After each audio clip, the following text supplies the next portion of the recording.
하나님 말씀 출애굽기 20장 12절에서 17절을 보겠습니다. 20장 12절로 17절을 교독하겠습니다. 출애굽기 20장 12절로 17절을 교독합니다. 내 부모를 공경하라. 그리하면 내 하나님 여호와가 내게 준 땅에서 내 생명이 길리라. 살인하지 말라. 간음하지 말라. 도둑질하지 말라. 내 이웃에 대하여 거짓 증거하지 말라. 내 이웃의 집을 탐내지 말라. 내 이웃의 아내나 그의 남종이나 그의 여종이나 그의 소나 그의 낙이나 혹은 내 이웃의 소유를 탐내지 말라. 아멘. 20세기 초에 미국에 선풍적인 인기를 끌었던 분이 있습니다. 그분은 스코필드라고 하는 박사입니다. 이분이 스코필드 성경 주석을 저술하고 우리말로 떼돈을 벌었어요. 이분은 장로교 목사임에도 개신교 정통성에서 벗어난 완전히 다른 신학 사상을 가르쳤어요. 스코필드는 이 성경의 역사를 7세대로 나누었어요.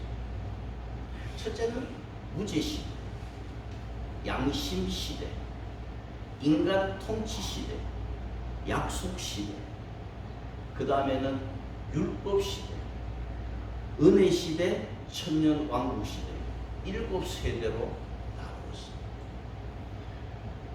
자, 이것을 우리는 세대주의라고 해요. 각 세대마다 하나님께서 구원의 길을 새롭게 주셨다. 양심 시대는 양심을 따라 살면 구원받는다. 율법 시대는 율법을 따라 살면 구원이 있다. 그럼 지금은 뭐냐? 은혜 시대. 그러면 은혜 시대는 모세 시대는 모세가 율법을 받았기 때문에 율법 시대예요.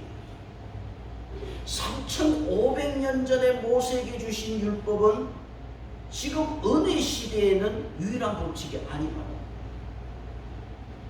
이게 스코필드의 주장이에요. 은혜 시대는 은혜 받으면 된다. 그래서 이 스코필드가 주장하는 이 세대주의는 어디까지 갔느냐? 율법 폐지론까지 갔어요. 그럼 세대주의의 신학이 잘못이 뭐냐? 우리가 은혜의 시대에 산다고 하나님이 주신 계명을 지키지 않아도 된다? 이게 잘못된 거예요. 지금 한국 교회에서 이 세대주의의 영향을 누가 받았냐면 전에 죽었던 유병헌이, 지금 박옥수, 구원파, 한국의 대형교회 목사, 부흥사들이 이 세대주의 신학의 기초에서 설교를 해왔어요. 그 결과 어떻게 되었느냐? 기독교 교회는 많아졌지만 사회적으로, 도덕적으로 더 많이 타락해버렸어요. 하나님이 주신 계명 지키는 것 외면하고 은혜만 강조했어요. 은혜만.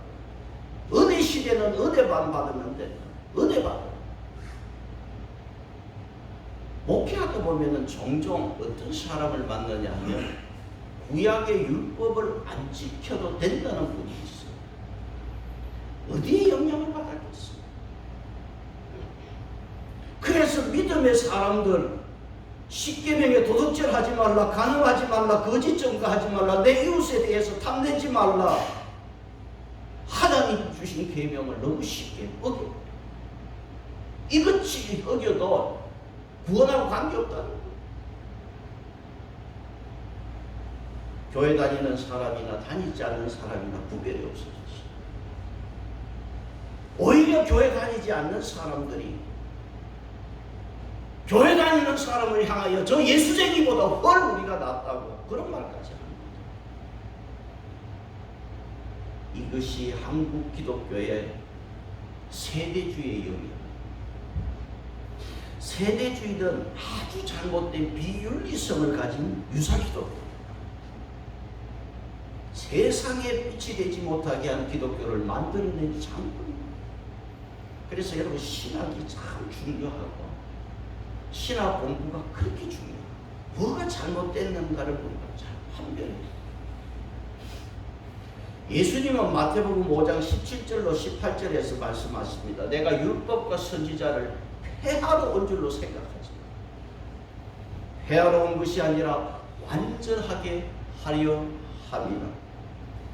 진실로 내가 너희에게 이르노니 천지가 없어지기 전에는 율법의 1.1획도 결코 없어지지 아니하고 다 이루리라 말씀했습니다. 예수님이 말씀하신 율법과 선지자는 구약 성경이에요. 예수님은 율법을 완전하게 하기 위해서 오셨어요. 그래서 구약 성경은 하나도 폐한 적이 없습니다. 여러분 시대를 따라 세대를 따라 구원의 길이 다르다면 성경의 절대성은 있을 수가 없어요. 성경은 절대적입니다. 믿음으로 구원받은 줄 믿습니다. 어느 세대와 관계없이 믿음으로 구원받습니다.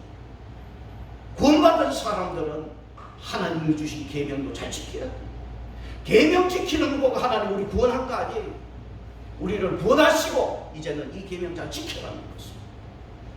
어느 시대라고 계명을 무시하는 것은 잘못된 시간입니다. 믿음으로 구원받은 백성은 하나님이 친히 써주신 계명도 잘 지켜야 되는 줄 믿습니다. 예수님은 마태복음 22장 37절 이하에서 이 10계명을 두 개로 크게 두 개로 나누었어요.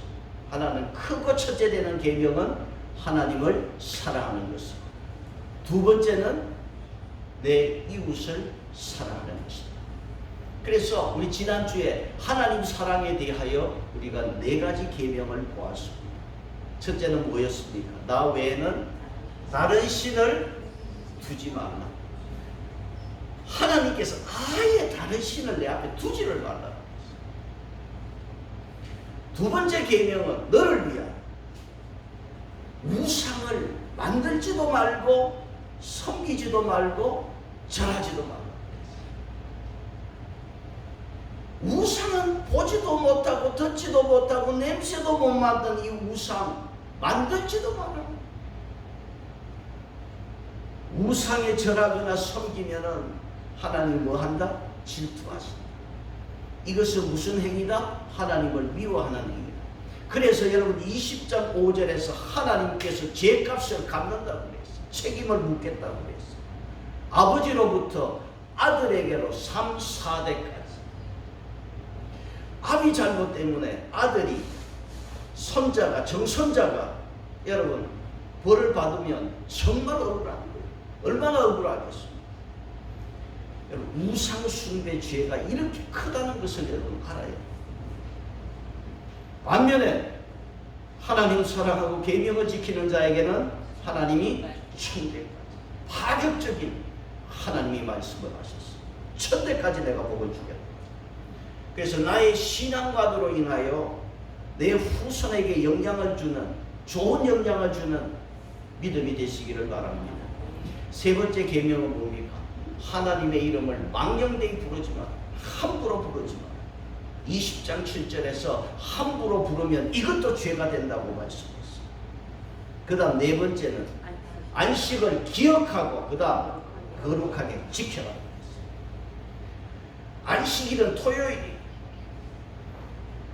여러분 신약 성경에서 예수님은 안식일의 주인이 안식일의 주인이 주일날 아침에 부활했어. 그래서 우리가 이 주일날을 지키는 거예요. 구약에 따라 토요일을 지키는 사람도 어제 봐도 저 하나님의 교회가 있더라. 그 구약을 지키는 사람은요 제물을 바쳐야 돼. 나는 그래 그 사람들이 소를 가져가는지 양을 가져가는지 모르니까 한 사람도 가져가는 사람 없더라고요. 안식일을 지키고 구약대로 하면 짐승을 바쳐야 되죠. 우리는 주일날 하나님 앞에 예물을 드리고 잘 지키는 성도 되시기 바랍니다.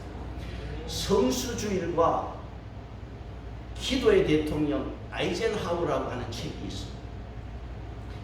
여러분 이 아이젠하워 대통령이 후르시초프 구소련에 이 이 후르시초프하고 정상회담을 미국에서 하게 돼요. 그날이 정상회담하는 날이 주일이에요. 이거 어떻게 하겠어요? 그래서 미국 대통령이 주일 아침에 전화를 했어요. 후르시초프에 같이 교회 가자. 그래 같이 교회 가자니까 갈 리가 있나? 거절했어요. 근데 미국 대통령이 1시간 반을 기다려다 내가 예배하고 와서 정상회담 하자. 그래서 1시간 반 향해 구하고 와서 교회 갔다 와서 만났잖아. 여러분, 그 냉전 시대에 두 최고의 세계 정상이 만나서 회담하는데, 여러분 시간 1시간 반을 미루는 것은 외교상 견뎌도 큰 견해입니다.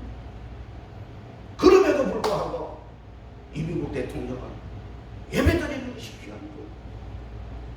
그래서 먼저 하나님 앞에 예배드리고 정상회담을 했어요. 그리고 나서 후에 뭐가 있었어요? 독일이 전쟁을 2차 세계 연합군이 승리했어요.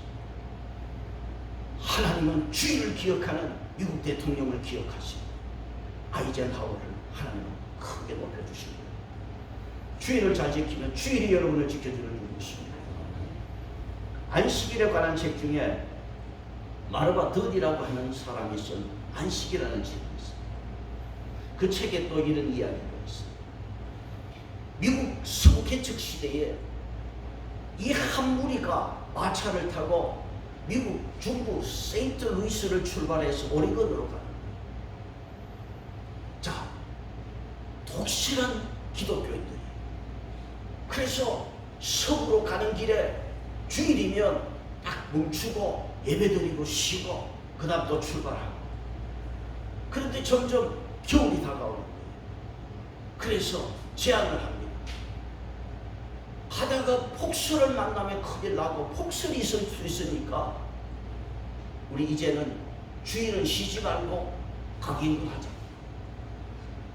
그래서 그 의견을 제시하면서 이 무리가 둘로 나눠졌어요. 한 무리는 주일날도 강행군을 하는 거예요.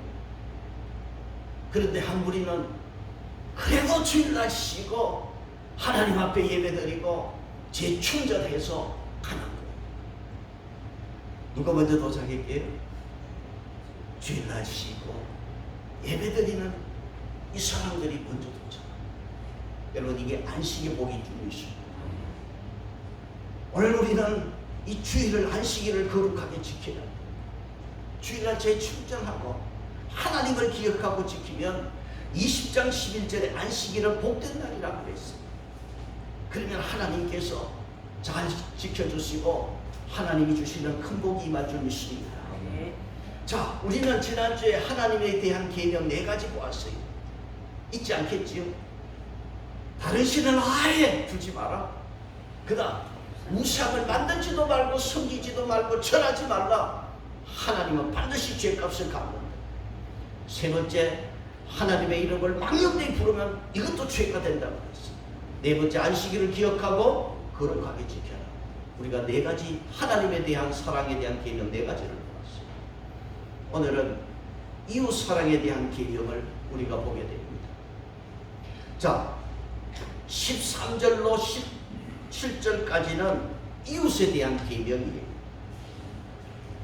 그리고 16절 17절에는 내 이웃이라는 말이 무려 4번 나옵니다. 이웃 사랑에 대한 계명을 13절에서 17절까지 6계명에서 10계명까지 말씀을 했어요. 그러면 하나님 사랑에 대해서 계명 4개, 6계명에서 10계명까지 이웃 사랑을 말씀하는데 부모 사랑은 몇 번째 계명입니까? 5번째 계명, 즉 5계명이에요. 그러면 부모 사랑에 대한 계명 5계명은 하나님과 이웃 사이에 연결고리가 되는 계명이에요. 이게 5계명이에요. 자, 왜 이 부모 사랑이 하나님과 이웃에 연결되는 계명이냐? 그래서 부모 계명이 참 중요합니다. 여러분, 육신의 부모를 공경하지 않으면서 어떻게 하늘 아버지를 공경할 수 있겠습니까? 눈에 보이는 부모를 공경하지 않으면서 보이지 않는 하늘 하나님을 어떻게 섬기겠느냐. 그런 차원에서 부모 공경은 하나님을 향한 연결고리가 돼요. 또 사람과의 관계에서 연결고리가 되는 건 뭐냐? 내 육신에 가장 가까운 부모를 공경하지 않으면서 어떻게 이웃을 사랑할 수 있느냐. 그런 차원에서 이 부모 공경은 하나님과 이웃의 중요한 연결고리로서 5계명이 되는 것입니다. 여러분, 부모를 공경하는 사람이 함부로 6계명, 7계명, 8계명, 9계명, 10계명을 함부로 어길 수 있겠느냐? 여러분, 도둑질하다가 살인하다가 가늠하다가 재판받고 감옥 가면 부모 이름 더럽히는데 부모 공경하는 사람이 함부로 이런 죄를 짓겠습니까? 그런 거로 부모 공경은 사람과의 관계에서도 매우 중요한 연결고리가 되는 것입니다. 제5계명은 내 부모를 공경하라. 어느 설교를 준비하다 책을 보니까 어느 목사님이 자기 아들이 이제 휴학하고 군대 가려고 좀 시간이 있는데 훨씬 열심히 다니더래. 밤도 늦게 들어오고. 그래서 하다 조용히 물어봤대. 야, 요즘 피곤하지? 그렇게 살짝 말을 돌려서 말을 하니까 아들이 아버지에게 아빠 이름에 누가 되지 않도록 살고 있어요 그러더라고요. 여러분, 부모 공경하면 죄 짓는 것이 멀어지는 거예요. 그래서 부모 공경이 하나님에 대한 계명 다음으로 바로 넣는 것은 이렇게 연결고리가 되기 때문인 것입니다. 내 부모를 공경하라. 각박한 현실에서 여러분, 부모 공경이 옛날보다 힘든 세상이 되었습니다. 그리고 부모 공경은 구약이나 신약이나 같이 다 강조하고 있는 말씀입니다. 왜? 다 서로가 하나님과 사람과 연결고리가 되기 때문에 같이 강조했어요. 그리고 부모 공경이라고 하는 것은 이건 당연한 일인데도 여기에는 약속이 있습니다. 약속이 있다고 하는 것은 무슨 말이냐면 상급이 있다. 그래서 여러분 12절을 한 번 더 같이 읽겠습니다. 12절 시작. 내 부모를 공경하라. 그리하면 내 하나님 여호와가 내게 준 땅에서 내 생명이 길리라. 그리하면 내 부모를 공경하라. 그리하면 여호와께서 너에게 준 땅에서 뭐가 된다? 생명이 길리라. 그래서 신약 성경에 가면 더 구체적으로 에베소서 6장 2절로 3절에서 내 아버지와 어머니를 공경하라. 이것이 약속이 있는 첫 계명이니 이로써 너가 살되고 땅에서 장수하리라. 에베소서에는 부모 공경하면 이로써, 그러므로 그 결과가 너가 잘되고 그 다음 땅에서 장수한다 그랬어요.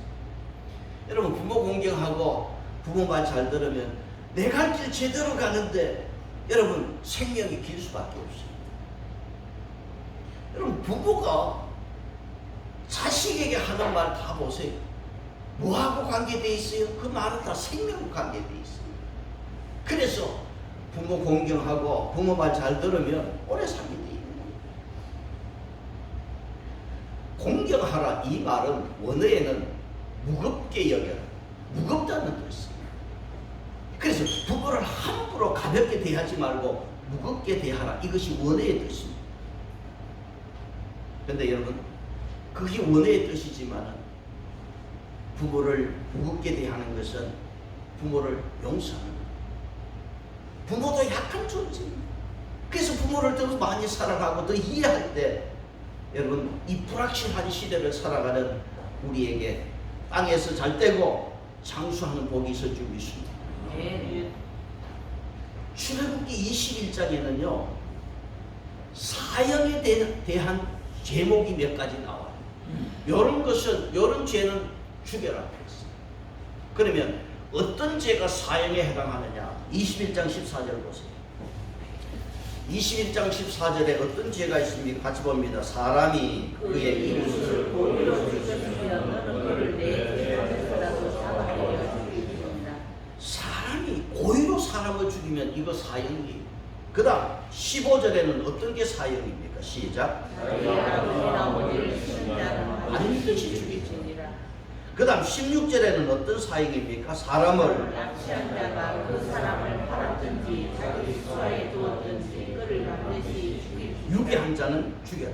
그 다음 17절에는 자기의 아버지나 어머니를 저주하는 자는 반드시 죽이리라. 자 15절과 17절에 아비나 어미를 치는 자, 아비 어미를 저주하는 자는 반드시라는 말을 넣어놨어요. 이건 반드시 죽여라. 오늘 여러분 부모를 치고 저주하는 일이 비일비재합니다. 반드시 죽여야 하죠. 오늘 저와 여러분은 부모 공경에 대해서 하나님 주신 5계명을 잘 기억하고 부모 공경해서 약속 있는 2계명 잘 지켜서 살되고 복이 있는 여러분의 삶이 되시기를 축복합니다. 그 다음 6계명은 무슨 죄입니까? 살인하지 말라. 살인죄입니다. 여러분 옛날에 비하면 살인죄가 너무 많아졌어요. 살인의 동기가 뭐겠어요? 분노입니다. 요새 분노 조절 장치가 고장이 나서 살인하는 사건들이 너무 많습니다. 창세기 4장에서 가인이 동생 아벨을 죽였어요. 왜? 분노해서. 그래서 여러분 신약 성경 에베소서 4장 26절에는 분을 내어도 죄를 짓지 말며 해가 지도록 분을 품지 말라고 그랬어요. 분을 해가 지도록 품고 있으면 이게 폭발을 해서 살인사건이 일어날 수가 있어요. 그래서 성경은 분을 품어도 해가 지기 전에 다 끝내라고 그랬어요. 왜? 사고를 막기 위해서. 오늘 여러분 생명의 주인은 하나님이 있습니다. 우리가 함부로 이런 살인죄를 범하여 하나님 앞에 그 죄가 되면 안 되고 살인죄 고의로 살인하는 자는 반드시 죽여라. 성경은요 사형을 허락한 기독교. 성경은 사형을 허락했어요. 그 다음 7번째 계명은 뭡니까? 14절에 간음하지 말라. 간음은 3가지 파괴합니다. 뭐를 파괴하냐면 자기를 파괴해요. 잠언서 6장 32절로 33절에 여인과 간음하는 자는 무지한 자라. 이것을 행하는 자는 자기 영혼을 망하게 하며 상함과 능욕을 받고 부끄러움을 씻을 수 없게 되는. 간음죄는 무엇을 파괴하는? 자기 영혼을 파괴하고, 두 번째는 가정을 파괴하고, 세 번째는 사회를 파괴하는. 그래서 출애굽기 21장에는 반드시 죽여야 할 제목이 나와 있고 레위기 20장에도 죽여야 할 제목이 20장에 레위기 20장에 나와 있어요. 그 레위기 20장 9절에는 부모를 치는 자는 반드시 죽여라. 그 다음 레위기 20장 10절에는 이런 말씀을 했어요. 누구든지 남의 아내와 간음하는 자, 곧 그 이웃의 아내와 간음하는 자는 둘 다 반드시 죽일지니라. 성경은 이렇게 간음하는 자를 반드시 죽여서 사회의 악을 없애라 그래요. 오늘 여러분 이 간음죄가 세상의 법이 허용되는 이 세상을 지금 살아갑니다. 여러분 하나님이 주신 계명은 하나님께서 전능한 하나님이 친히 우리에게 주신 것은 이 사회를 거룩하게 하기 위해서 주신 계명입니다. 그래서 하나님이 주신 계명을 잘 지켜야 할 것입니다. 그 다음 8계명은 무엇입니까? 15절에 도둑질 하지 마. 여러분 이 사회 보면 전부 다 도둑놈 같아요. 이 사회가 전부 도둑놈. 도둑질 하지 마. 남의 소유를 인정하는 거예요. 여러분 도둑질이 물건만 도둑질이 아니에요. 그 사람에게 가장 귀한 여러분 재산이 뭐겠어요? 생명보다 더 귀한 재산이 어디 있어요? 그런데 오늘 사람들은 살인해서 그 사람의 귀한 생명, 이 재산을 빼앗는 세상이 되어버렸어요. 도둑질은 물건만이 아니에요. 생명을 빼앗으면 안 돼요. 여러분 우리가 21장에 보았지만은 사람을 유괴해서 팔아먹거나 그걸 내 마음대로 부려먹는 거, 이거 큰 도둑질이에요. 사람 도둑질입니다. 이거 하면 안 된다는 거예요. 도둑질을 우리가 넓게 우리가 해석하고 봐야 되고, 말라기 3장 8절에는 사람이 어찌 하나님의 것을 도둑질하느냐, 더 나아가서 영적으로 11조까지 말씀을 했어요. 에베소서 4장 28절에 도둑질하는 자는 다시 도둑질하지 말고 돌이켜 가난한 자에게 구제할 것이 있도록 자기 손으로 수고하여 선한 일을 하라. 도둑질하는 자는 다시는 도둑질하지 말라. 그 다음 9계명입니다. 16절 무엇입니까? 내 이웃에 대하여 거짓 증거하지 말라. 여러분 거짓 증거의 반대는 뭐겠어요? 바른 증거겠지. 여러분 바른 증거하기 어려운 시대. 맞다 틀려. 진실에 대해서 공방하고 싸우는 세상이 되어버렸어요. 바른 증거가 결코 쉽지 않아. 거짓 증거 하지 마라. 이거는 계명을 어기고 죄가 되는 것입니다. 잠언서 19장 9절에 거짓 정의는 벌을 면하지 못할 것이요 거짓말을 뱉는 자는 망할 것이니라. 잠언서에서는 거짓말, 거짓 증거는 망할 것이라고 했어요. 에베소서 4장 25절에 그런저 거짓말을 버리고 각각 그 이웃과 더불어 참된 것을 말하라. 이는 우리가 서로 지체되리라. 그래서 성경은 거짓을 버려라.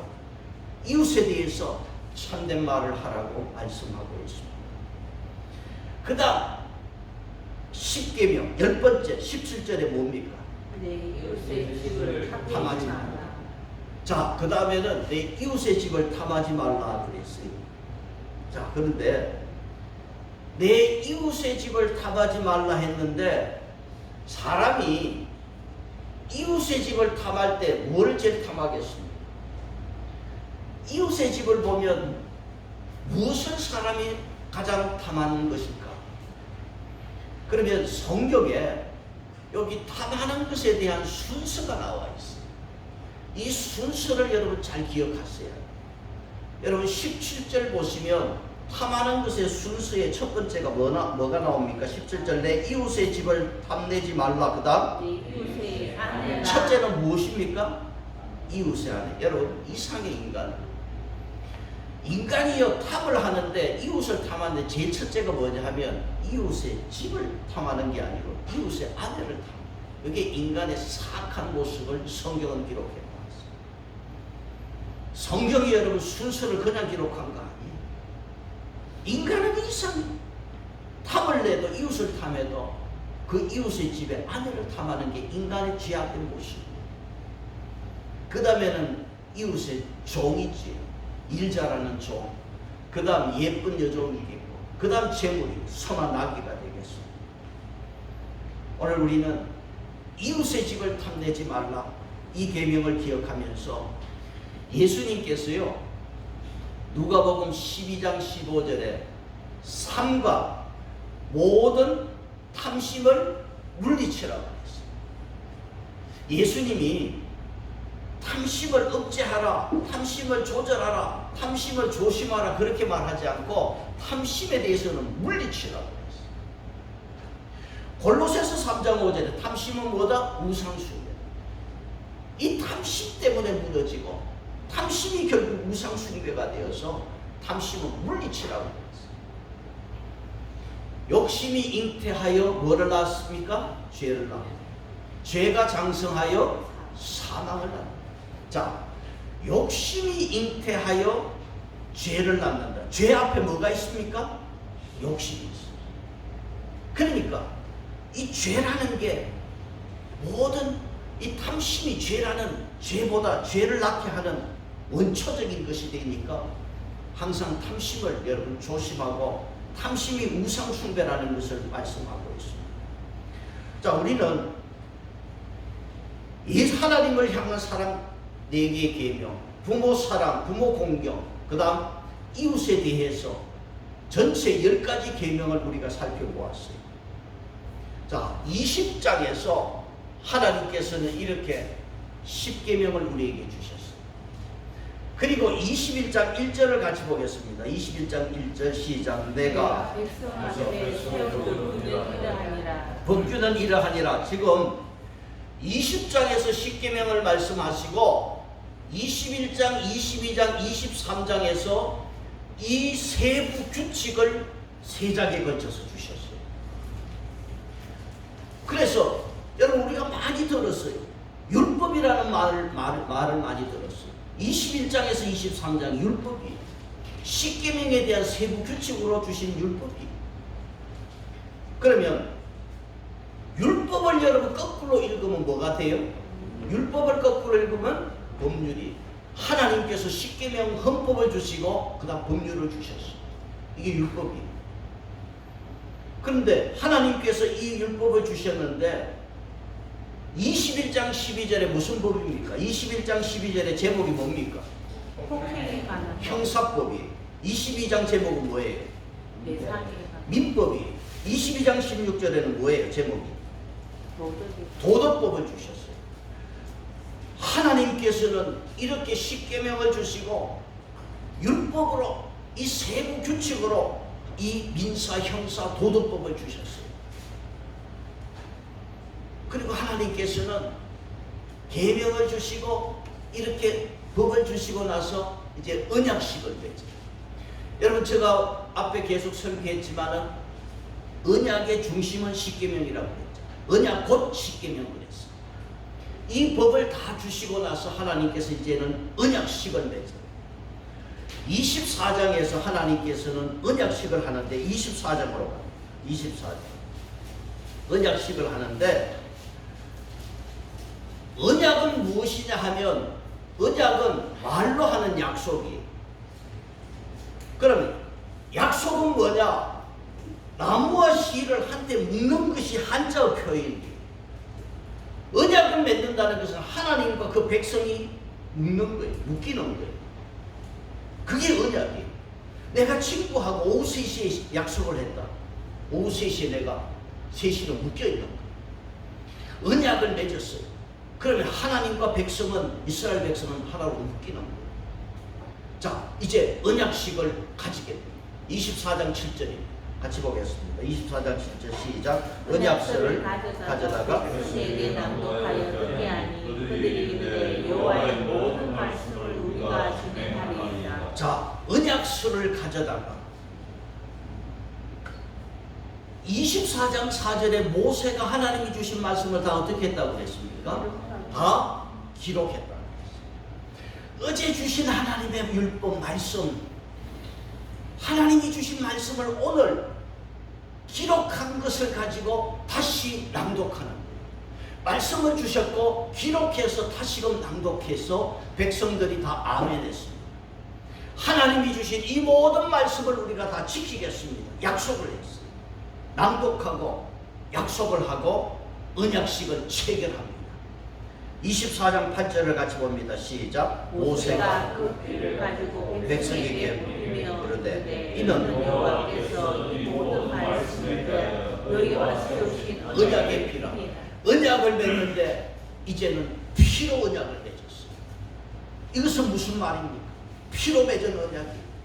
하나님의 백성은 하나님이 주신 이 말씀, 이 법을 목숨 걸고 지키겠습니다. 피로 맺은 언약입니다. 하나님이 주신 계명을 무시하면 안 돼요. 피로 언약을 맺었어요. 그래서 하나님과 이스라엘 백성은 이렇게 언약을 맺고 서로 묶이는 관계가 되었어요. 그래 하나님께서는 이렇게 피로 언약을 맺고 서로가 묶였어요. 그래 하나님은 이제 뭐합니까? 같은 언약을 맺은 백성들을 만나기를 원하십니다. 이게 교회 흐름이에요. 구약의 흐름이 이제 신약에 와서 완성된 이 흐름이 언약을 맺은 백성을 하나님은 만나시기를 원해요. 그래서 여러분 25장으로 가서 25장 제목이 뭡니까? 성소를 지을 예물. 예물이고 26장은요. 26장 제목이 뭡니까? 성막이. 성막은 다른 말로 해막이고 만나는 장소가 되는 거예요. 이스라엘 백성들이 지금 광야를 행진할 겁니다. 앞으로 이제 시내 산에서 이제 또 마치고 행진을 하면은 하나님께서 이 성막을 쳤다가 다시금 거두고 이동해서 또 다시 치고 할 수 있는 거룩한 막을 하나님은 세우고 여기서 하나님은 만나기를 원하십니다. 언약의 백성을 이제는 정기적으로 만나기를 원하십니다. 그래서 여러분 29장으로 가겠습니다.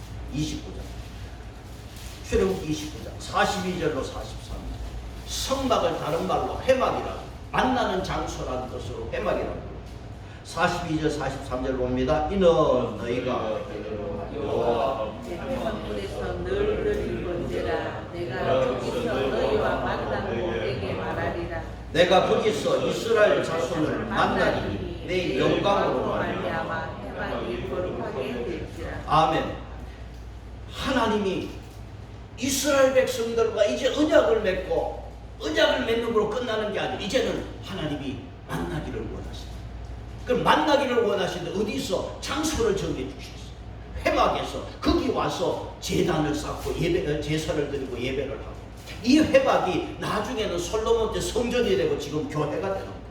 오늘 우리는 예수님과 피로 언약을 맺었어요. 이제 교회로 와서 하나님을 만나는 것입니다. 이게 구약의 출애굽기가 오늘 거의 설교가 끝난 거예요. 이게 성경의 흐름이고 기독교의 흐름인 것입니다. 그래서 오늘 여러분 29장 42절에서 내가 거기서 너희를 만나고 만남의 장소로 교회를 주셨어요. 29장 42절에서 거기서 너희에게 말하리라. 하나님의 말씀이 여기 있습니다. 교회에서 하나님을 만나고 하나님께서 이 교회를 통해서 말씀을 주십니다. 우리는 말씀을 받습니다. 하나님과 피로 언약을 맺은 백성은 하나님이 주신 계명을 잘 지키고 그리고 항상 무슨 중심으로? 성전 중심, 교회 중심으로 사는 것. 이것이 하나님께서 원하시는 하나님의 기독교 교회를 만드시는 역사가 여기에 있는 것입니다. 그래서 항상 여러분 성전 중심으로 잘 사시고 계명도 잘 지켜서 하나님 앞에 복 있는 삶이 되시기를 축복합니다. 찬송 438